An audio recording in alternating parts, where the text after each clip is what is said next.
नमस्कार, मैं पवन कुमार यादव, प्रवक्ता रसायन विज्ञान, जैन इंटर कॉलेज करहल मैनपुरी। आप सबका कक्षा 11 रसायन विज्ञान में अध्याय 2 परमाणु संरचना के अध्ययन हेतु स्वागत करता हूं। आज हम लोग परमाणु संरचना अध्याय के व्याख्यान 7 में जिन शिक्षण बिंदुओं का अध्ययन करेंगे, सबसे पहले उनको देख लेते हैं।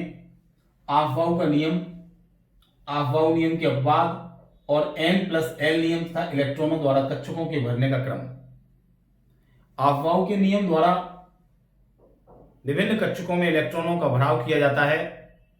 इससे पूर्व के व्याख्यानों में हम पाउली का अपवर्जन नियम और हुंड के नियम को सीख चुके हैं, जिनके आधार पर हम इलेक्ट्रॉनों के कक्षकों में भरने के नियमों को जान चुके हैं कि किस कक्षक में और किस उपकोष में अधिकतम कितने इलेक्ट्रॉन रह सकते हैं।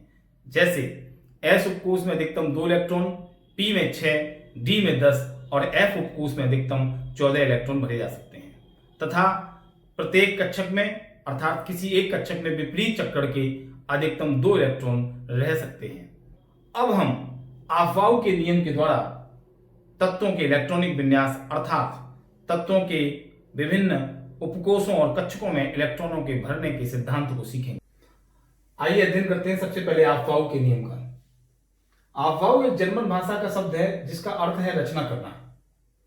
अतः इस नियम के अनुसार विभिन्न कक्षकों में इलेक्ट्रॉनों का प्रवेश उनके उपकोषों की ऊर्जा की वृद्धि के क्रमानुसार होता है और इलेक्ट्रॉन एक एक करके ऊर्जा के बढ़ते हुए क्रम के उपकोषों में प्रवेश पाते हैं।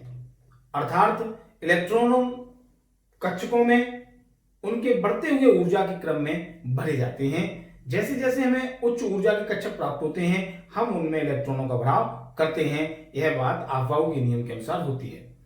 इस प्रकार उपकोषों में इलेक्ट्रॉनों के भरने का एक क्रम प्राप्त होता है, जिसे यहाँ रेड कलर से लिखा गया है।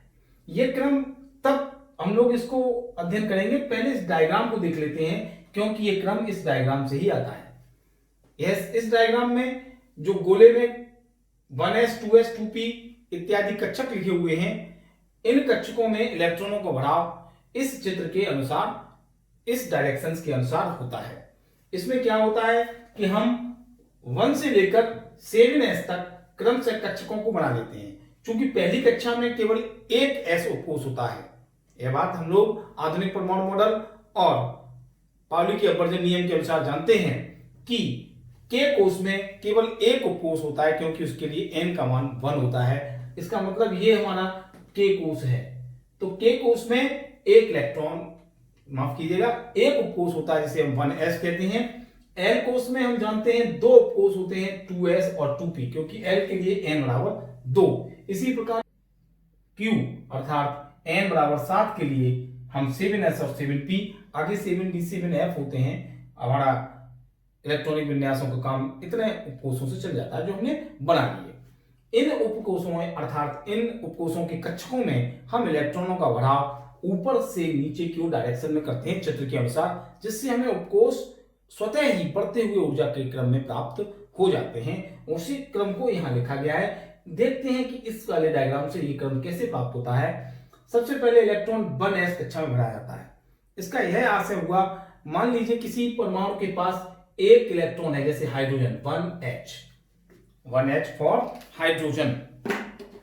अगर हम ये देख के चलें कि हाइड्रोजन जिसके पास केवल एक इलेक्ट्रॉन है, और अगर हमें उस एक इलेक्ट्रॉन हाइड्रोजन के को कक्षक में बताना है कि वह कौन से कक्षक या कौन से उपकोष में है, तो उसका एक इलेक्ट्रॉन उसके पहले कक्षा के s उपकोष में जाएगा, उसे हम 1s, और इलेक्ट्रॉनों की संख्या को हम पीछे जान चुके हैं, पिछले व्याख्यान में सीख चुके हैं कि उपकोष के ऊपर घात के रूप में लिखते हैं। इसे पावर तो नहीं बोलते हैं, लेकिन ऊपर लिख लेते हैं, तो 1s 1 हो गया।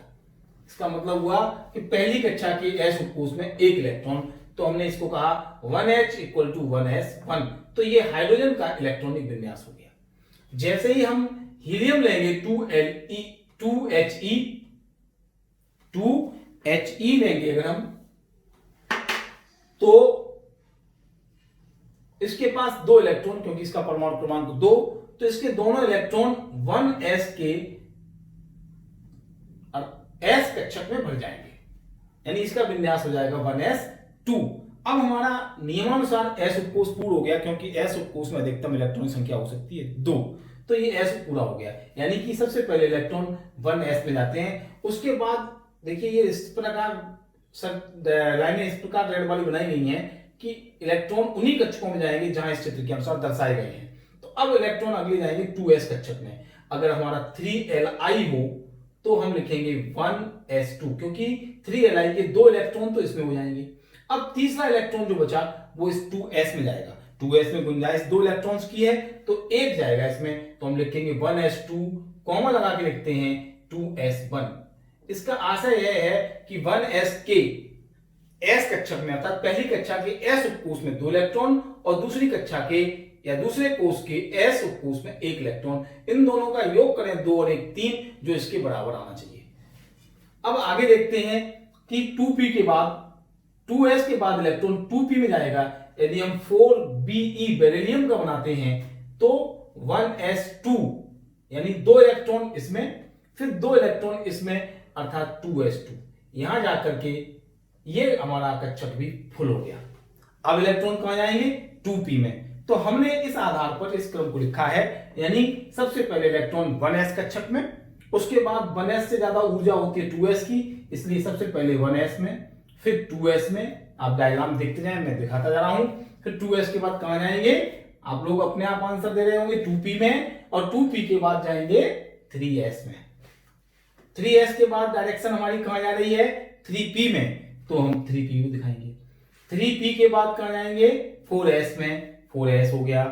4s के बाद कहां जाएंगे 3d में, तो 3d हो गया। और हम ये जानते हैं कि s में 2, p में 6 अधिकतम, d में 10 और f में 14 इलेक्ट्रॉन भरे जाते हैं। इसी अनुसार हम तत्वों के परमाणुओं के इलेक्ट्रॉनिक विन्यास अर्थात तत्वों के परमाणुओं के कक्षकों में इलेक्ट्रॉनों का भराव कर सकते हैं। तो आप देखिए 3d के बाद कौन आ रहा है 4p, कौन सा आ रहा है 4p।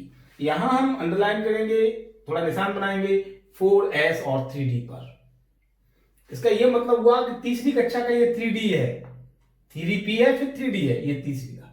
तो 3d बाद में भरा जाता है, पहले 4s भरा जाता है। और डायरेक्शन हमारा डायग्राम का बोल भी रहा है कि 3p के बाद 4s, 3p के बाद 4s। तो ऐसा क्या कारण है कि 3p के बाद 3d नहीं बल्कि 4s भरा जाता है? इसको अगले टॉपिक में, जो आज ही के व्याख्यान में हम उसकी चर्चा करेंगे, n+l नियम, उससे समझेंगे। अभी हम देखते हैं इस चित्र के अनुसार कि हमारा इलेक्ट्रॉनों के भराव उपकोषों में किस क्रम में होते हैं, कक्षकों का क्रम क्या है जिसमें इलेक्ट्रॉन भरे जाते हैं, उनको इस क्रम को प्राप्त कर रहे हैं इस डायरेक्शन, इस डायग्राम से। तो 3d के बाद 4p आया आपका, और 4p के बाद क्या आया 5s, और 5s के बाद आया वापस जाके ऊपर से आता है 4d। डायग्राम बनाने का तरीका आप सीख लीजिए। और 4d के बाद 5p, और 5p के बाद पुनः 6s, और 6s से बाद 4f में इलेक्ट्रॉन भरे जाएंगे, और 4f से ज्यादा ऊर्जा होती है 5d की। तो ये ऊर्जा का, कक्षकों की ऊर्जा का बढ़ता हुआ क्रम भी है और इलेक्ट्रॉनों के भरे जाने का क्रम भी है। और 5d के बाद आप देखिए 6p, और 6p के बाद 7s, और 7s के बाद तब भरा गया 5f। कौन सा भरा गया 5f, और 5f के बाद 6d, और फिर आता है 7p। तो इस प्रकार हम किसी भी तत्व का इलेक्ट्रॉनिक विन्यास अफबाउ के नियम के आधार पर बना सकते हैं, अर्थात इलेक्ट्रॉनों को कक्षकों में भर सकते हैं। कुछ एग्जाम्पल्स आपको दिए थे, कुछ और बना रहे हैं, जैसे 5 बोरोन बराबर, बोरोन का परमाणु क्रमांक 5 होता है तो हम उसको लिखेंगे 5b। बोरोन का मतलब b और 5 उसका z है, परमाणु क्रमांक है। तो 5 बोरोन, यानी 5 बोरोन के पास 5 इलेक्ट्रॉन है, उनमें से 2 इलेक्ट्रॉन 1s में हो जाएंगे, यहां से 1s2 लिख दिया। अब उसके पास 3 बचे, 3 में से 2 इसमें, तो 2s2 हो गया। और अब एक इलेक्ट्रॉन जो बचा वो कहां जाएगा p में, कहां जाएगा 2p1। अभी p में कितनी और गुंजाइश है 5 की, बिकॉज p में अधिकतम इलेक्ट्रॉन 6 हो सकते हैं। अब हम देखते हैं 6 कार्बन का, इसका देखते हैं 6 कार्बन का, तो ये भी आएगा 1s2, 2s2, और ये हो जाएगा 2p2। क्यों 2 इलेक्ट्रॉन इसमें, फिर 2 इसमें और 2 इसमें। अब इसको तब तक भरते रहेंगे जब तक कि इसमें 6 इलेक्ट्रॉन न हो जाए। और 6s के बाद अगर हम 10 नियोन का बनाते हैं, 10Ne का बनाते हैं, तो बनता है 1s2, 2s2, और 2p पर रुक गए, गिन लेते हैं, इसलिए 2 और 2 कितने हो गए 4, और 10 में से 4 कम गए, कितने बचे 6, यानी 6 मुझे और भरने हैं, वो 6 के 6 इस P में हो जाते हैं, तो P हमारा फुल हो गया। कौन सा फुल हो गया, यहां तक का फुल हो गया, 2p हो गया, 1s2 2s2 2p6। तो कार्बन का बनाएंगे तो बनेगा 1s2 2s2 2p2, क्योंकि इसके पास 6 इलेक्ट्रॉन थे और नियोन में 10 होते हैं, तो नियोन के 1s2 2s2 2p6 बन जाता है। इस प्रकार हम तत्वों के इलेक्ट्रॉनिक विन्यास बना सकते हैं। हम रैंडम ले रहे हैं, थोड़े बड़े परमाणुओं का। हम 19 पोटेशियम का बनाते हैं, किसका बनाते हैं, 19 पोटेशियम का। तो आप देखिए 19 इलेक्ट्रॉन भरने हैं पोटेशियम के विभिन्न कक्षकों में। कैसे बनेंगे, सबसे पहले 1s में तो 1s2, फिर 2s2, फिर 2p6, मैंने यहां तक तो भर दिया, 10 हो गए, 2 2 4 और 6 10, 2 2 4 और 6 10। अब देखिए आप आगे कि ये हुआ 3s1 3s2 1 नहीं, यहां 2 की गुंजाइश है, मेरे पास 19 है तो 2। अब 3s के बाद कहां जाएंगे, 3p में, तो हमने 3p6, 3p6 के बाद कहां जाएंगे, 4s में, तो 4s2। यहां जोड़ देते हैं, 2 2 4 6 10, 2 12 6 18, 2 20 हो गई। एक हमने ज्यादा लिख दिया, अतः यहां कितना करें, 1 करेंगे। कितना करेंगे, क्योंकि मेरे पास 2 नहीं है, 19 है, तो s में कितने रह गए, 1। हमारे पास s में 2 की गुंजाइश थी, लेकिन अभी हमने 1 ही किया। क्यों किया है, क्योंकि हमारे पास 19 इलेक्ट्रॉन है, हमारे 19 यहां आकर के पूरे हो गए। अगर 20 होता तो 4s2 लिखा जाता। इसी प्रकार यदि हम लोग 20 का बना देते हैं, 20 कैल्शियम का होता है, तो अगर उसका बनाते हैं तो 1s2 2s2 2p6 3s2। अब हम डायरेक्ट लिख सकते हैं क्योंकि ऊपर लिखा हुआ 19 का, और 3p6। अब जोड़ते हैं, 2 2 4 6 10, 2 12 6 18 20 होना है, तो 3p6 के बाद कौन है, 4s। 4s में कितने इलेक्ट्रॉन हो सकते हैं, s में 2, तो ये हो गया 4s2। इस प्रकार आप तत्वों के इलेक्ट्रॉनिक विन्यास इस ऑफ-बाउ नियम के आधार पर बना सकते हैं। यदि आपको 21 का बनाना है तो कहां जाएगा इलेक्ट्रॉन, अगला 4s के बाद 3d में, तो हम क्या लिखेंगे, 4s2 के बाद 3d1, क्योंकि 21 है, और 22 होगा तो 3d2। आप सब लोग आंसर दे रहे हैं, मुझे अनुमान है। और जैसे ही 23 करेंगे तो आंसर यहां पे क्या जाएगा, 3d3, क्योंकि यहां तक 20 हो गया था। यस, तो इस प्रकार आप इसी क्रम में इलेक्ट्रॉनों को भर सकते हैं। अब ऑफ-बाउ ने तत्वों के इलेक्ट्रॉनिक ऑफ-बाउ के नियम के अनुसार हम तत्वों के इलेक्ट्रॉनिक विन्यास बना सकते हैं, परमाणुओं के कक्षकों में इलेक्ट्रॉनों का भराव कर सकते हैं। परंतु इस नियम के कुछ अपवाद भी हैं। जो कुछ तत्व ऐसे भी हैं जो इस नियम का पालन नहीं करते, बल्कि इससे विचलन प्रदर्शित करते हैं। अतः हमारा अगला टॉपिक होगा ऑफ-बाउ के नियम के अपवाद। आइए आप देखते हैं कौन कौन से अपवाद हैं, कौन कौन से वे तत्व हैं जो ऑफ-बाउ के नियम से विचलन प्रदर्शित करते हैं। तो अब अध्ययन करते हैं ऑफ-बाउ के नियम के अपवाद का। ऑफ-बाउ के नियम के अपवादों को हम 3 बिंदुओं में देखते हैं। इनमें उन तत्वों के इलेक्ट्रॉनिक विन्यास बनाए जाते हैं जो ऑफ-बाउ के नियम के आधार से विचलन प्रदर्शित करते हैं, अर्थात वे ऑफ-बाउ के नियम का पूर्णतः पालन नहीं करते। उनमें 3 बिंदु हैं। पहला बिंदु ऐसा है, कुछ तत्व ऐसे होते हैं जिनके बाह्यतम कोश के एस उपकोश में 2 इलेक्ट्रॉन ऑफ-बाउ के नियम के अनुसार भरे जाते हैं, किंतु इन सभी में उस उपकोश से एक एक इलेक्ट्रॉन बाह्यतम से पिछले कोश के डी उपकोश में अधिक स्थायी इलेक्ट्रॉनिक विन्यास प्राप्त करने के लिए चला जाता है। अर्थात इस प्रकार की प्रक्रिया के द्वारा तत्व अधिक स्थायी विन्यास या अतिरिक्त स्थायी विन्यास धारण कर लेते हैं। ऐसे कौन कौन से तत्व हैं जो अपने अंतिम कोश के s इलेक्ट्रॉन को अंतिम से पिछले कोश के d उपकोश में जाने देते हैं या भेजते हैं? वो हैं परमाणु क्रमांक 24 अर्थात 24 chromium, 29 copper Cu, 41 Nv niobium, 42 Mo molybdenum, 44 ruthenium, 45 rhodium, 47 silver, 78 platinum, 79 gold Au और 111 यानी 111 रो एंटीजेनियम। तो इस प्रकार ये तत्व कैसे हैं, इनके अंतिम कोश का एक s इलेक्ट्रॉन अंतिम से पिछले कोश के d कोश में चला जाता है और अधिक स्थायी विन्यास प्राप्त करता है। तो आइए कुछ इनमें से एग्जांपल्स देख लेते हैं। शेष आप बनाएंगे कुछ हम बना के आपको बताते हैं। नियम यही फॉलो करेंगे कि अंतिम कोष का s इलेक्ट्रॉन, 1s इलेक्ट्रॉन यानी एक s इलेक्ट्रॉन पिछले अंतिम से पिछले कोष के द्वितीयक कोष में चला जाएगा। देखिए कैसे बनाते हैं, सिंपल है कि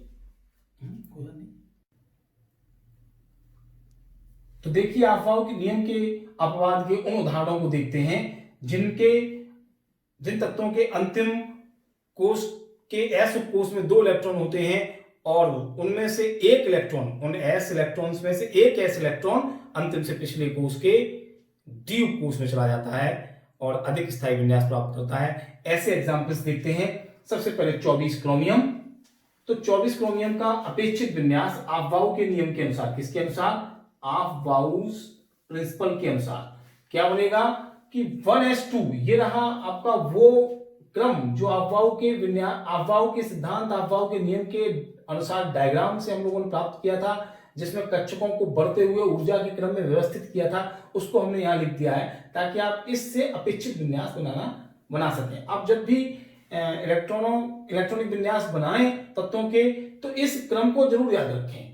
इस क्रम के आधार पर आप अपेक्षित विन्यास बना लें। उसके बाद जो अपेक्षित विन्यास में विचलन देखा जाता है, जो अंतर आता है, उस अंतर के आधार पर वास्तविक विन्यास बना लें। इसलिए इस टेबल में 2 बनाए गए हैं। देखिए पहला कि पहले 1s में, फिर 2s में, फिर 2p में इस प्रकार इलेक्ट्रॉन भरे जाते हैं। ये हमने अफवाह के नियम में पढ़ा था, अभी अध्ययन किया था। अब देखते हैं 24 क्रोमियम का अपेक्षित विन्यास क्या आएगा। तो अगर 24 इलेक्ट्रॉन भरने हैं तो कक्षकों में कैसे बनेंगे? 2 इसमें, 1s में तो 1s2, फिर 2s2, 2p6 यहां तक, फिर 3s2 ये हो गया, फिर 3p6 यहां तक आ गया, यहां तक 18 हो जाते हैं। फिर 18 और 2 20 यानी 4s2 में 2, फिर 3d में 20 के बाद 24 भरना है तो 3d में 4। तो ये अफवाह के नियम के अनुसार अपेक्षित विन्यास हमारा है, ये होना चाहिए था। अब इसको अक्रिय गैसों का प्रयोग करके विन्यास को शॉर्ट फॉर्म में, संक्षिप्त रूप में लिखने का एक तरीका होता है, जिसमें AR का मतलब है 18। मैंने कहा था यहाँ पे 18 हो जाता है 3p पर। तो इसका मतलब यहां तक आर्गन का विन्यास है। आर्गन का विन्यास स्थायी विन्यास है, क्योंकि वो अक्रिय गैसें स्थायी विन्यास वाली होती हैं। उनके सभी कोष और उपकोष पूरे भरे होते हैं।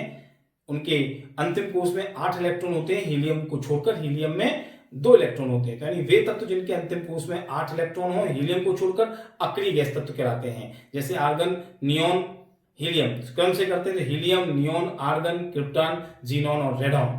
तो ये आर्गन का हम प्रयोग कर रहे हैं 18 का यहाँ, तो ये 18 हो गया। इसको संक्षिप्त रूप में यहां तक तो 18 हो गया।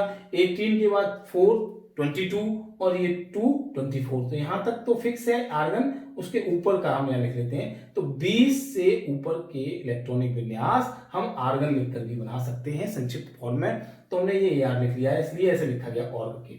अब देखते हैं यहाँ पे अफवाह के नियम के अपवाद की बात करते हैं। हम टॉपिक पे आए कि ये s इलेक्ट्रॉन जो 4s2 का है, इसमें से एक इलेक्ट्रॉन कहां चला जाता है? ये एक इलेक्ट्रॉन 3d में चला जाता है। कहां चला जाता है? 3d में। अंतिम कक्षा चौथी है, तो चौथी से पिछली कक्षा कौन सी होगी? तीसरी। और तीसरी के कौन से कोष में जाएगा? तीसरे के कौन से उपकोष में जाएगा? d में जाएगा। तो यहाँ पे क्या होना चाहिए? हो जाएगा 4s1 3d5। तो आप देख लीजिए, ये हो गया 4s1 3d5। शेष विन्यास जो 18 आर्गन का वो वैसा ही लिखा हुआ है। तो AR में कोई चेंज नहीं, यानी यहां तक कोई परिवर्तन नहीं। तो AR और 3d5 तीसरी कक्षा को पहले लगा दिया, भले किसी क्रम में जाते हैं, ये लिख लिया है ऐसे केवल 3d5 और 4s1। आप इसको लिख सकते हैं, नीचे वाले को ना लिखे तब भी सही, और नीचे वाले को लिखना सीख लेते हैं तो और अच्छी बात है। तो आपने लिखा AR 3d5 4s1 और ऊपर के हिसाब से आपने यहाँ 4s1 3d5। अगर हम 29 कॉपर का देखें, हाँ यहाँ पे एक बात और कर लेते हैं कि ये अधिक स्थायी विन्यास क्यों है। क्योंकि अगर हम D में देखें तो 5 कक्षक होते हैं जिनमें ये इलेक्ट्रॉन सब इस प्रकार भर गए। तो ये एक सममित व्यवस्था है, यानी सममित व्यवस्था अधिक स्थायी होती है। तो ये पहले 3d4 थे तो यहीं तक था, एक इलेक्ट्रॉन और आ गया तो ये एक हाफ फिल्ड सममित व्यवस्था हो गई, अर्धपूरित व्यवस्था हो गई। ये पहले की अपेक्षा अधिक स्थायी है। तो इस स्थायित्व को प्राप्त करने के लिए यह अफवाह के नियम से विचलन प्रदर्शित करता है और एक इलेक्ट्रॉन इसका उच्च ऊर्जा वाले कक्षक में 3d में चला जाता है 4s से। अब देखें 29 Cu, इसका अपेक्षित विन्यास उसी प्रकार बनाया तो आएगा 1s2 2s2 2p6 3s2 3p6 4s2 and 3d 9, यानी d में 9 आएंगे। अब ये एक इलेक्ट्रॉन s का जब 9 में जाएगा तो ये 3d 10 हो जाएगा। यहाँ अर्धपूरित व्यवस्था प्राप्त हुई थी, यहाँ पूर्ण पूरित व्यवस्था प्राप्त हो जाएगी। इसका मतलब हुआ 10 इलेक्ट्रॉन पूरे हो गए। कैसे? यहाँ रह गया 4s1 और ये हो गया 3d10। इसको उसी अक्रिय गैस की तरह लिख सकते हैं Ar 3d10 Ar मतलब आर्गन 18, यहाँ 18 भी ऊपर लिख सकते थे, तो Ar 18, 18 10 28 और 1 29। अब इलेक्ट्रॉन्स कैसे भरे होंगे? 1 1 1, पहले सममित व्यवस्था, फिर विपरीत चक्कर वाले, और ये 10। ये पूर्ण पूरित कक्षा को भर गए सभी। इसका मतलब पूर्ण पूरित कोष है, ये पूर्ण पूरित व्यवस्था है, कंप्लीट स्टेबिलिटी है। इसलिए ये अधिक स्थायी विन्यास प्राप्त करने के लिए एक इलेक्ट्रॉन 4s का 3d में चला जाता है। इसी का 41 का देख लें हम, नायोबियम का, तो उसमें हमने Kr को यूज किया है क्योंकि 41 36 से ऊपर है। ये वह अक्रिय गैस तत्व है जिसका परमाणु क्रमांक 36 होता है। कितना होता है? 36, इसे हम क्रिप्टॉन कहते हैं। तो ये संक्षेप में लिखने के लिए क्रिप्टॉन लिख लिया। और ये क्रिप्टॉन का इलेक्ट्रॉनिक विन्यास देखिए कहां तक होगा? 2 2 4 6 10 2 12 6 18 2 20 10 30 और 6 36, यहां तक क्रिप्टॉन है। तो ये इसी क्रम से हम भर लेंगे। और उसके बाद देखिए 4p6 ये रहा आपका, ढूंढ लीजिए आप, ये रहा 4p6। इसके बाद कौन आ रहा है? 5s, तो 5s लिखा है 2, और उसके बाद आ रहा है 4d, तो 4d में 3 बचेंगे। क्यों? यहां तक हमारा 36 और 2 38 और 3 41, 41। अब 41 में क्या होगा कि ये वाला एक इलेक्ट्रॉन कहां चला जाएगा? डी में चला जाएगा। तो विन्यास क्या बनेगा? 5s1 4d4। इस पॉइंट के आधार पर कि s अंतिम कोष के एक s इलेक्ट्रॉन अंतिम से पिछले कोष के डी कोष में चला जाता है। इस फॉर्मूला को अप्लाई करके बना सकते हैं। अब हम देखेंगे अफबाउ नियम के कुछ ऐसे अपवाद जो दूसरे बिंदु पर निर्भर करते हैं। आइए देखते हैं। अब देखते हैं अफबाउ नियम के अगले अपवाद क्या है। उनमें सेकंड पॉइंट आता है, एफ ब्लॉक तत्वों के इलेक्ट्रॉनिक विन्यास अफबाउ नियम से विचलन प्रदर्शित करते हैं और पूर्णतः आधारित नहीं होते हैं। वहां कई जगह उनसे अफबाउ नियम से विचलन देखा जाता है, वो अफबाउ नियम पर आधारित नहीं होते। थर्ड पॉइंट है, परमाणु क्रमांक 46 वाले तत्व के अंतिम कोष के दोनों s इलेक्ट्रॉन उससे पिछले कोष के डी कोष में चले जाते हैं। अब तक एक एक इलेक्ट्रॉन जा रहा था, अब दोनों इलेक्ट्रॉन अंतिम कोष के डी कोष में, अंतिम कोष से पिछले कोष के डी कोष में चले जाते हैं। तो देखिए जैसे इसका एग्जांपल है 46 पैलेडियम। कौन है? 46 पैलेडियम। इसका अपेक्षित विन्यास क्या होता था? 1s2 2s2 2p6 3s2 3p6 4s2 3d10 4p6 5s2 और 4d8। इन सबको अगर जोड़ते हैं तो 2 2 4 6 10 2 12 6 18 2 20 10 30 36। यहां तक हम वही तरीका अपना सकते थे कि क्रिप्टॉन लिखते थे। क्या लिखते थे? क्रिप्टॉन। ऊपर 36 लिख दो तब भी ठीक, ना लिखो तो भी ठीक। आगे क्या बचा? 5s2 and 4d8। तो अब ये अंतिम कक्षा के हैं 5वीं कक्षा के 2s इलेक्ट्रॉन। ये दोनों इलेक्ट्रॉन 4d में चले जाते हैं। कहां चले जाते हैं? 4d में। अर्थात ये दोनों इलेक्ट्रॉन 4d में चले जाते हैं। तो विन्यास सही जो बनता है वो यहां हम लिखेंगे। इसको किताबों में लिखने का तरीका आज चर्चा कर लेते हैं। क्या है कि तीसरी कक्षा के जैसे 3s 3p ये है 3d ये भरता इसी क्रम में जो मैंने ऊपर लिखा है, परंतु विन्यास को जब भर जाता है उसके बाद हम कंप्लीट करके ऐसे लिख देते हैं कि तीसरी कक्षा को इकट्ठा कर लेते हैं, चौथी को इकट्ठा कर लेते हैं, बची हुई 5वीं यहाँ लिखते हैं। ये दोनों ही ठीक है। आप अगर इलेक्ट्रॉनिक विन्यास डायग्राम के अनुसार बनाएंगे तो ऊपर वाला यही बनेगा। तो ये हुआ पैलेडियम का अपेक्षित विन्यास। लेकिन यह अपवाद प्रदर्शित करता है, यह विचलन प्रदर्शित करता है, इसलिए क्योंकि 5वीं कक्षा के s के दोनों इलेक्ट्रॉन चौथी कक्षा के डी कोष में चले जाते हैं। तो अपेक्षित विन्यास के बाद वास्तविक विन्यास क्या बनेगा वो यहां लिख देते हैं। 46pd equal to 1s2 2s2 2p6 3s2। यहां तक हो गया। अब 3p6 आगे चलते हैं 4s2 ये, फिर 3d10 ऑफ 4p6। उसके बाद ये 5s समाप्त हो गया क्योंकि दोनों इलेक्ट्रॉन चले गए, तो हो गया 4d10। तो वास्तविक विन्यास ये प्राप्त होता है हमें। इसको जोड़ लीजिए 2 2 4 6 10 2 12 6 18 2 20 10 30 36 और 10 46। कितना हो गया? 46। तो इसको कैसे और लिख सकते हैं? क्रिप्टॉन के पदों में लिख सकते हैं। तो Kr ये 36 हो गए।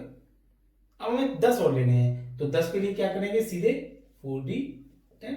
ये हमारा बन जाता है 46 पैलेडियम का इलेक्ट्रॉनिक विन्यास Kr 4d10। तो ये अफबाउ नियम के अपवाद थे।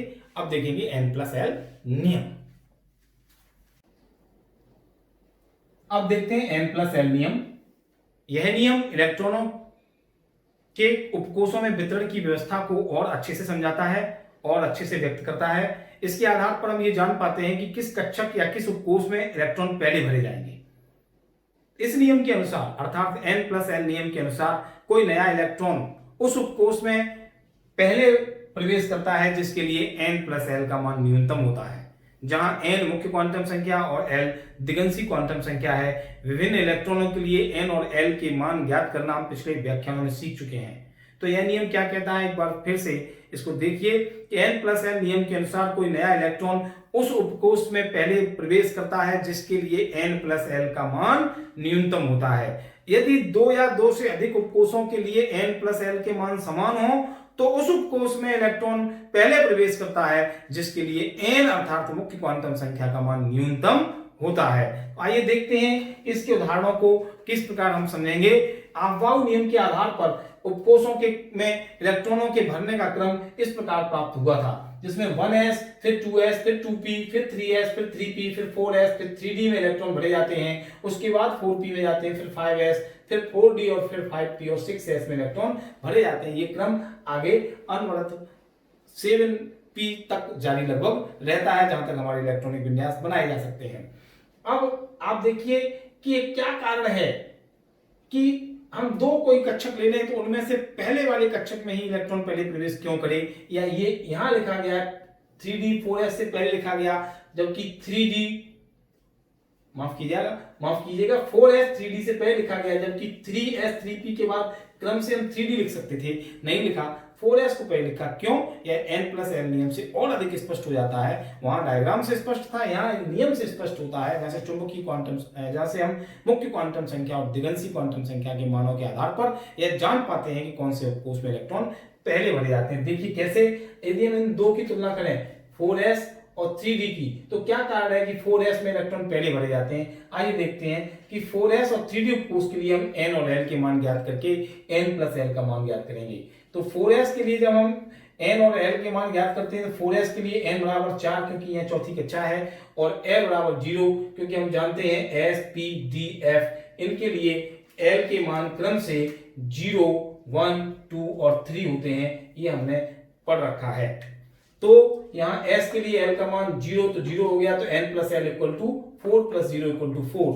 अगर हम 3d के लिए करते हैं तो n बराबर 3 और d के लिए आप देखिए 2 है, तो l का मान तो l बराबर 2, तो n+l बराबर 3 + 2 इक्वल टू 5। यहाँ 4 कम है किससे, 5 से, अतः 4s के कक्षक पहले भरा जाएगा। तो 4s में पहले इलेक्ट्रॉन भरे जाएंगे। अब देखते हैं तो परमाणु संरचना के आज के 7वें व्याख्यान में हम लोगों ने अफबाउ नियम के अपवाद और n+l नियम को सीखा, जिसके आधार पर तत्वों के इलेक्ट्रॉनिक विन्यास अर्थात परमाणु में इलेक्ट्रॉनों के वितरण की व्यवस्था को जाना। तत्वों के इलेक्ट्रॉनिक विन्यास रसायन विज्ञान में बहुत ही महत्वपूर्ण भूमिका अदा करते हैं। इनके आधार पर ही तत्वों की दीर्घाकार आवर्त सारणी बनाई गई है, जिसमें तत्वों को इलेक्ट्रॉनिक विन्यास के आधार पर रखा गया है, व्यवस्थित किया गया है। इसके अतिरिक्त तत्वों के रासायनिक गुण तत्वों के परमाणुओं के इलेक्ट्रॉनिक विन्यास पर ही आधारित होते हैं। अतः आज हमने एक बहुत महत्वपूर्ण तत्वों के इलेक्ट्रॉनिक विन्यास टॉपिक को सीखा। आशा है यह टॉपिक आपके समझ में आया होगा। आप इसके वीडियो को बार बार देखिए, दीक्षा ऐप से को डाउनलोड कीजिए और उसकी सहायता से स्वलिखित नोट्स बनाइए। कुछ अभ्यास प्रश्न आपको गृह कार्य के रूप में दे रहा हूं, उनको करिए और इलेक्ट्रॉनिक विन्यास को बनाना अच्छे से सीखिए। ये हमने बार बार मैं कह रहा हूं, ये बहुत महत्वपूर्ण टॉपिक है। ये रसायन विज्ञान की एक आधारशिला इसको कह सकते हैं, यह एक बेस है हमारी केमिस्ट्री का, उसको सीखिए। क्या हमारे गृह कार्य के रूप में प्रश्न है? पहला प्रश्न हमने इलेक्ट्रॉनिक विन्यास का ही दिया है, इसमें निम्नलिखित तत्वों के इलेक्ट्रॉनिक विन्यास लिखिए। इसमें अपवाद और अफबाउ नियम के आधार पर दोनों ही प्रकार के इलेक्ट्रॉनिक विन्यास को समावेशित किया गया है। आप पहचानिए और इनके इलेक्ट्रॉनिक विन्यास बनाइए। अगला प्रश्न है 5s और 4d कक्षक में पहले कौन सा कक्षक भरा जाएगा, कारण सहित समझाइए। यह n+l नियम पर आधारित है। आप इसको हमने 2 एग्जाम्पल दिए थे, उन्हीं के आधार पर इनको करिए। आपके उज्जवल भविष्य की कामना करते हुए आपको बहुत बहुत धन्यवाद, शुभकामनाएं, नमस्कार।